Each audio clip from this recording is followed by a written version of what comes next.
जम्मू को आईआईटी और आईआईएम मिला ना, उस वक्त कश्मीर को क्या मिला? दोस्तों, जम्मू कश्मीर का नाम आपने सुना है ना। आप सोचोगे मैं ऐसा सवाल क्यों कर रहा हूं? जो जम्मू कश्मीर के लोग हैं उनको भी अटपटा लग रहा होगा, और जो जम्मू कश्मीर के बारे में जानते हैं, वहाँ की खूबसूरती के बारे में जानते हैं, वहाँ के धार्मिक पर्यटन के बारे में जानते हैं, वहाँ की बर्फीली वादियों के बारे में जानते हैं, उन्हें भी अटपटा लग रहा होगा। जो जम्मू कश्मीर जाकर होकर आए हैं, घूम कर आए हैं, उन्हें भी अटपटा लग रहा होगा। और जो जम्मू कश्मीर गए नहीं हैं लेकिन जानते हैं कि कितनी खूबसूरत वादी है। हाँ, ठीक है कि चूँकि वो सरहदी हमारा यूनियन टेरिटरी है, अब यूनियन टेरिटरी है, पहले वो रियासत हुआ करती थी। तो अगर वो सरहदी इलाका है तो वहाँ पर आपको पता है कि हमारा पड़ोसी मुल्क जो है पाकिस्तान, वो वहाँ पर लगातार कोशिश करता रहता है कि उसको डिस्टर्ब करके रखा जाए। इसलिए वहाँ पर हम ये देखते हैं कि आतंकी घटनाएं भी कई बार होती रहती है, लेकिन हमारी सिक्योरिटी में जो तैनात जवान हैं वो डट कर मुकाबला करते हैं और आतंकियों को उनके अंजाम तक पहुँचाते हैं। लेकिन अब मेरा सवाल आपसे ये है कि अगर कोई ये कह दे कि जम्मू कश्मीर के फला किसी हिस्से में आप ना जाएं या वो जाना बेहतर नहीं है, तो आपको लगेगा भी वक्ती तौर पे तो ऐसी बात हो सकती है।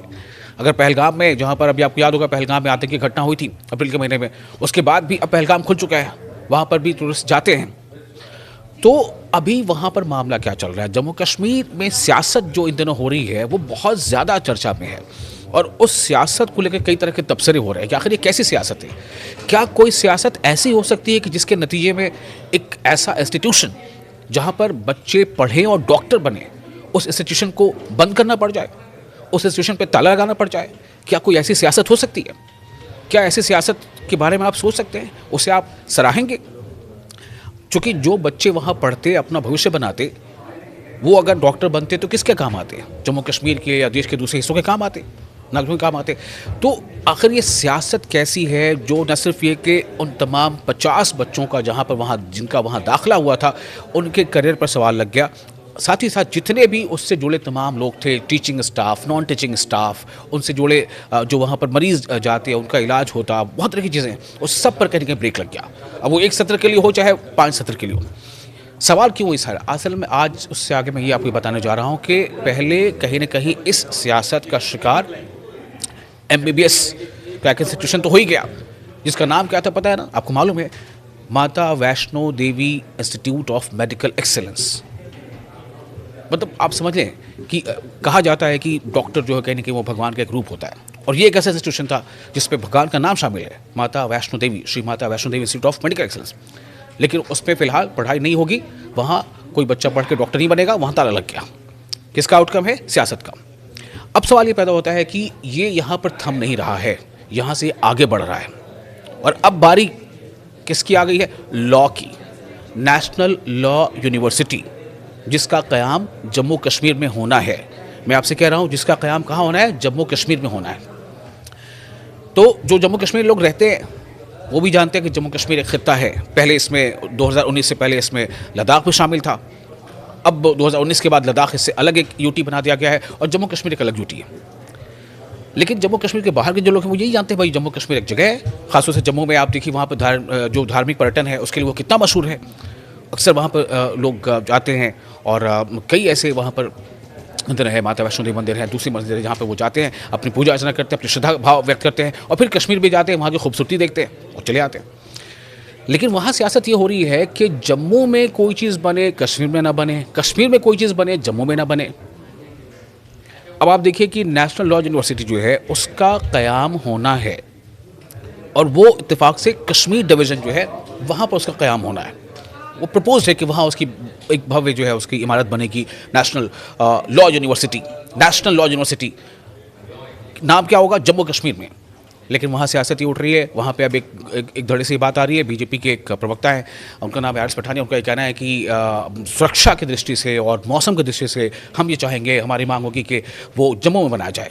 तो क्या वो ये कहना चाह रहे हैं कि सुरक्षा की दृष्टि से वो उतनी सुरक्षित जगह नहीं है? जितना जम्मू हमारा है उतना कश्मीर हमारा है। नेशनल कॉन्फ्रेंस हमेशा धर्म के नाम पे, खित्ता के नाम पे, इलाका के नाम पे राजनीति करती आई है। मैं बताना चाहता हूं आपको कि संपर्क के नाम पे, सुरक्षा के नाम पे और मौसम के नाम पे जम्मू बेटर अकोमोडेशन है, जम्मू में अच्छा खुल सकता है।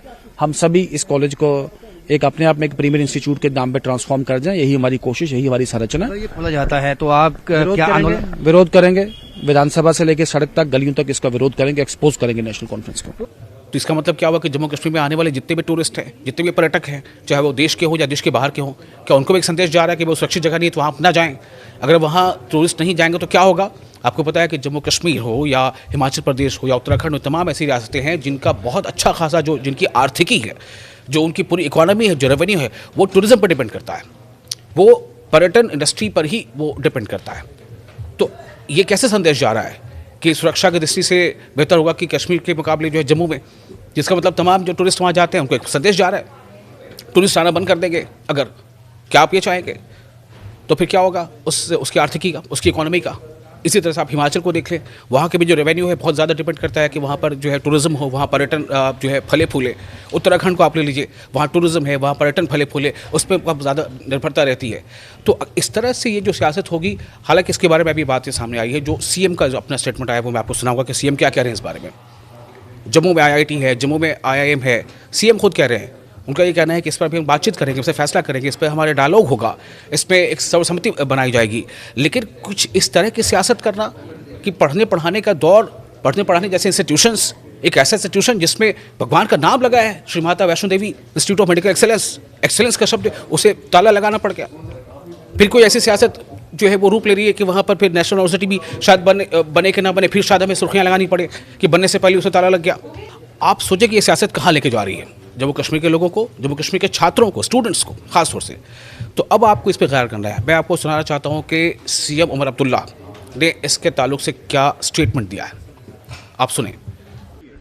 जब जम्मू को IIT और IIM मिला ना, उस वक्त कश्मीर को क्या मिला? तब आप लोगों ने बराबरी की बात क्यों नहीं की? तब कंट्रोवर्सी क्यों नहीं की कि ना दोनों यहाँ जम्मू में नहीं खुलने चाहिए, एक जम्मू में खुले, एक कश्मीर में खुले? तब आप लोगों को बुरा नहीं लगा। अब नेशनल लॉ यूनिवर्सिटी की बात आती है तो आप लोगों को डिस्क्रिमिनेशन नजर आता है।